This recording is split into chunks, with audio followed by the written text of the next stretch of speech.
भाग्यशाली हूँ कि इस अष्ट शहीदों की धरती शेरपुर में मेरा जन्म हुआ। मेरी जन्मस्थली मेरी मातृभूमि शेरपुर है।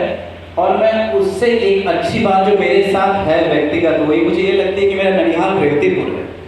तो ये एक ऐसी बात है कि हम लोग बढ़ा कहलाते हैं, बाढ़ वाले इलाके से आते हैं। बढ़ा जज्बाती होते हैं, हम एक जज्बाती प्राणी हैं। हमारे जज्बात जो रहते हैं, मैं क्या कहूँ, मैं अपने सारे गांव वालों की तरफ से और अपने सारे मौजूद जो यहाँ लोग हैं उनकी तरफ से हमारे जज्बातों को शब्दों में उकेरने के लिए हमारे संजीव त्यागी जी का बहुत बहुत धन्यवाद देता हूँ। मैं आज झूठ नहीं कहूँगा, मुझे नहीं पता कि मैं इस मंच पे इतने सम्मानित व्यक्तियों के बीच में, साहित्यकारों के बीच में बोलने लायक भी हूँ कि नहीं हूँ, लेकिन मुझे ये पता है कि संजीव त्यागी जी की किताब लिखी, मैंने इसको पढ़ा और इस किताब को पढ़ते वक्त मुझे 3 बार मेरी आंखों में आंसू आ गए। ये किताब मतलब अगर आप इसे पढ़ेंगे, और चूंकि हम लोग भाई उस क्षेत्र से हैं, उसी गांव से हैं, वो जो लोग उसमें शहीद हुए मेरे खून थे, तो एक उबाल आता है, एक भावनाएं जागृत होती हैं। और वो संजीव जी ने इतने शानदार शब्दों में प्रेरित की है, इतने अच्छे तरीके से उन्हें उड़केरा है कि आप मेरे जैसा आदमी अपने आंसू रोक नहीं पाए। हम डॉक्टर हैं, हम जीना मरना बहुत देखते हैं, भावुकता थोड़ी कम होती जाती है, लेकिन इस किताब को पढ़ते वक्त पहले दिन मेरे हाथ में मैंने पढ़ी और आंख से आंसू मैं रोक ही नहीं पाया।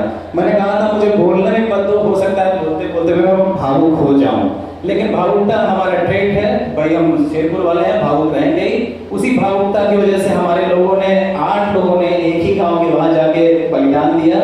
और मैं बस इस मंच से यही कहना चाहूँगा कि भाई हमारे संजीव त्यागी जी, इनकी रचनाएं मतलब देखिए, सबने बहुत अच्छा कहा, उन्होंने सही भी कहा कि आप एक लोकल विषय पे लिख रहे हैं, ये बात सही कही। लेकिन जो आदमी जिस परिवेश में बढ़ता है वो अपने आसपास की घटनाओं से ही प्रेरित होता है और अपने आसपास की घटनाओं को इतने सुंदर तरीके से आकार देता है कि कोई अगर किसी और जगह में कोई भी हिंदी भाषी साहित्य वाला आदमी पढ़ेगा तो उसके दिल में एक भावनाएं जागृत होंगी। इतनी शानदार लेखनी है, सही बात है, प्रबंधन बहुत अच्छा है। जिस तरह से उन्होंने रचना की है, मैं सोच भी नहीं सकता था कि इतनी सुंदर तरीके से वो रचना करेंगे।